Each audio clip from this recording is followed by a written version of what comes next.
it was because they did an interview with Kamala Harris, and they did an interview Yeah. with Trump, And and they he didn't edited like they they edited edited. an answer into You're, go ahead. you're Go misquoting ahead. something you heard on Fox or some dumb I've place. No. seen the tape.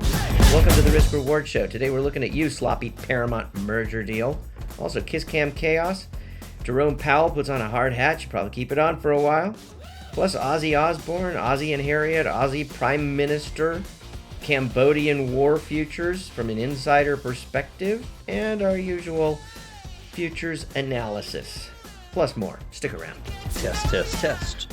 1, 2, 3. Hello, Mr. Summer. How are you?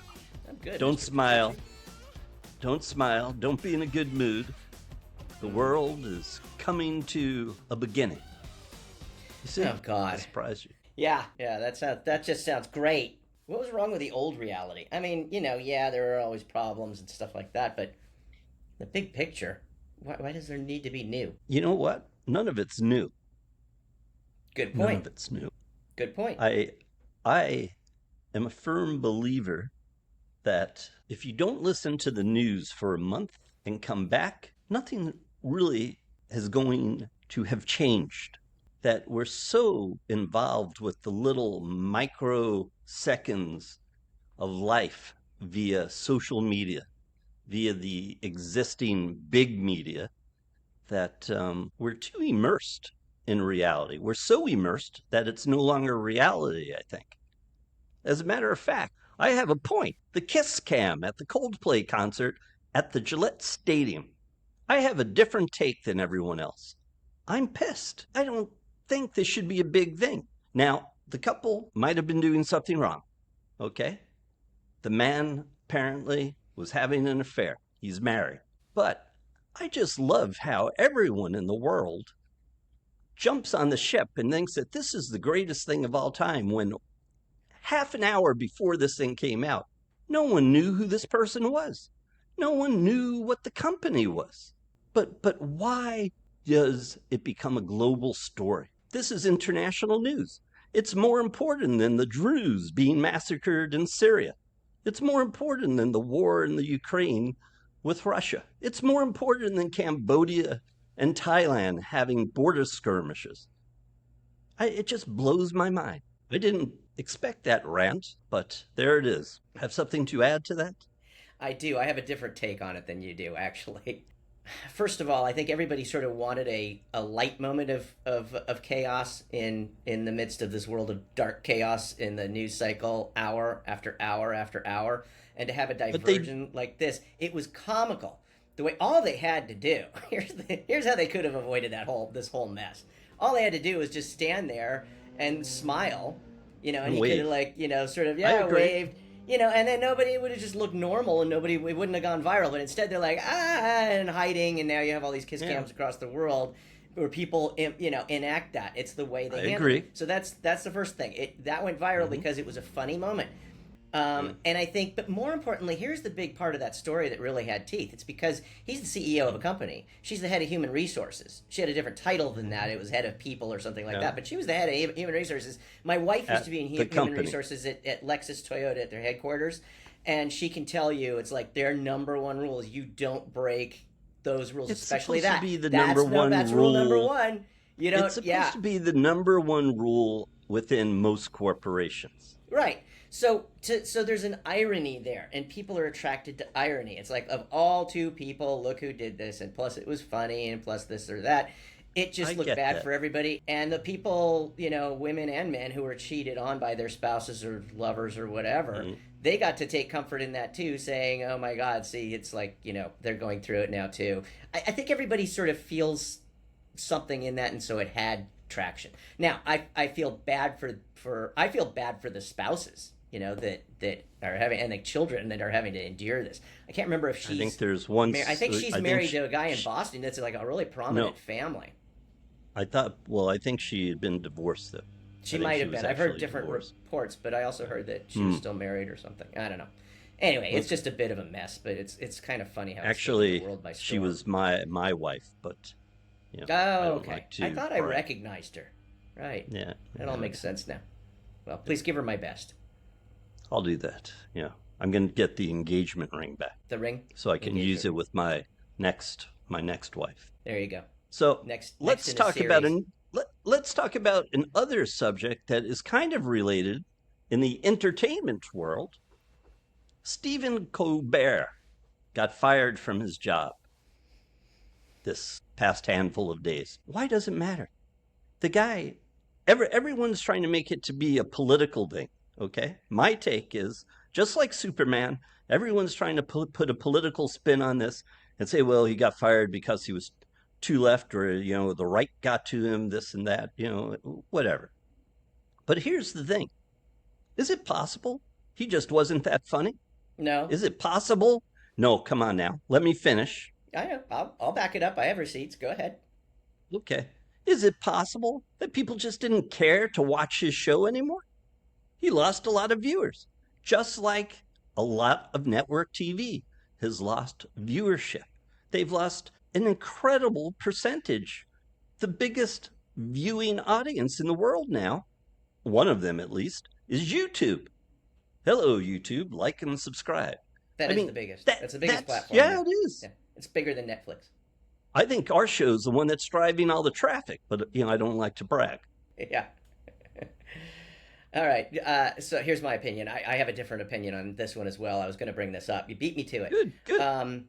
So there's a couple reasons why this is troublesome. So first of all, Paramount, which is the parent owner of both CBS and of CBS is the main thing right now, is in the midst of trying to get a deal done with Skydance. They want to get bought out. So Skydance, which is owned by the son of Larry Ellison, okay, who's the second richest person in the world at the moment. Skydance, his son's company, which has a great track record of funding and producing movies like one of the Mission Impossible movies, a couple of them actually, and a bunch of others. They know what they're doing. So they're trying to buy out Paramount, but it's been held up because of the FCC needing to do, under the Trump administration, needs to have the final say in the matter. So the speculation is they came to the FCC, and the FCC said, well, there's a few things that the administration doesn't like. Number one is the administration just sued CBS? 60 Minutes, which is a CBS product. Correct. Because of this, that, and the other thing. Everybody who saw the lawsuit says this is just going to get thrown out. But Paramount didn't want to go to trial on this, even though they would have won, because it's First Amendment that's your stuff. Opinion. No, that's those are. I haven't read. You just said they would have won. They would have won. You don't know, because, but in someone's opinion, you think they would have won. In some instances, they would have won because this was a frivolous lawsuit. For one thing, it just sort of tromped on First Amendment rights. It was because they did an interview with Kamala Harris, and they did an interview with Trump, and they edited her questions. Answers. No, they edited an answer into.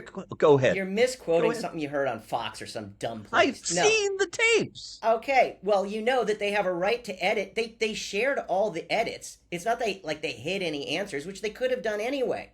It's their show. You sign a contract when you go on, but it's a news and you know that they can edit it however the hell they please. That's their First Amendment, freedom of the press right. And so, but the thing is, hold on. The thing is, I know where you're going with this, but they showed the entire interview. They showed all the questions, and they just chopped them up in different ways and showed them in different venues differently because there were shorter edits that they had to go to fit different formats. So the one that made the final episode, but then they had after episodes, so you saw more of it. That's why I'm saying it's a completely frivolous lawsuit. There's nothing to it. He was just trying to stir the pot, and they settled. They wound up settling, even though they would have won that case, according to every lawyer that knows how this stuff works. That's spoken about it. Okay. Except there are some lawyers that think there is a case to be made that 60 Minutes is a news show. 60 Minutes is not under the entertainment part of CBS's division, company, corporation, whatever you want to call it. They're owned by Paramount, so I don't know what they do now. But it's part of, I believe, maybe I'm wrong, CBS's news division. And Correct. news divisions actually work under provisions from the FCC that say they are required, the network news outlets are required legally to work in certain ways towards, I don't know if it says the public good, but they have different rules than cable stations. CNN, for instance, and MSNBC, and I Fox believe, I guess, especially. Fox, because their cable stations are allowed to actually legally edit things and take things out of context if they want. And they don't have to say anything about it. It's not a good thing, but ABC, NBC, CBS are mandated by the FCC because they are the three foundational communication networks in the United States to legally not chop up news like that. And there are things within the FCC regulations that say that. There are statutes. Well, what you're talking about are journalistic standards. A lot of that changed in I'm not talking about 1980. guidance. A lot of that changed in 1988 when Rupert Murdoch got a rule change under the Reagan administration so that you could have more opinion focused news and it won't have to check off all the boxes that you were just describing. So, but those are still, that's why up until recently, Fox News was calling itself a news outlet, and they had to change it to entertainment outlet because they kept losing these lawsuits. But they have mostly opinionated people who are discussing the news and then spinning it into their own designs. And the same thing goes on MSNBC, not all the shows on MSNBC, but a lot of them, and on CNN as you described. Okay. From what I understand, they cable stations. You're talking about cable stations, though.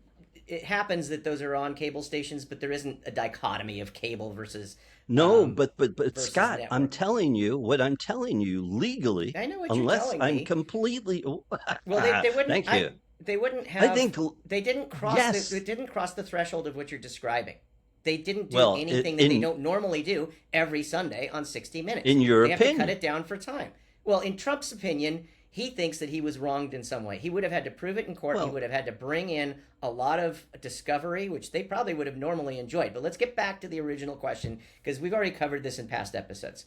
The thing about Colbert is you have to understand, of all the three or four major nighttime shows, including Jimmy Kimmel Live and the Colbert, the Late Show with Colbert, and of course the Tonight Show, is that Colbert's was number one in the ratings. Now all of them are losing money, that's well known, but the networks keep them on because they use them for a lot of other stuff. It's promotional reasons for their other shows. They can have people on there guesting and so on, and it's a great flagship program that they can go to the upfronts in May and they can talk to the advertisers saying, we have the number one show, blah, blah, blah, blah, blah, blah. Nobody cares if it's losing money.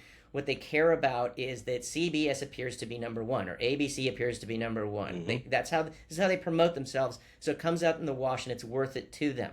Remember, these are multi-billion-dollar companies. I agree with this. So to have the number one show, your flagship late-night TV show, taken off the air, and the timing of that is interesting because it was the next day or 2 days later that the FCC approved it after they fired Colbert by saying that, we're not going to pick up your contract at the end and you're effectively fired. It was 2 days later the FCC said, okay, we approve your merger. You can go merge yourself now. So they gave them $16 million or whatever it was in a settlement for CBS News, which they didn't need to do. They gave them the head of Colbert, and what do you know? 2 days later, it goes through.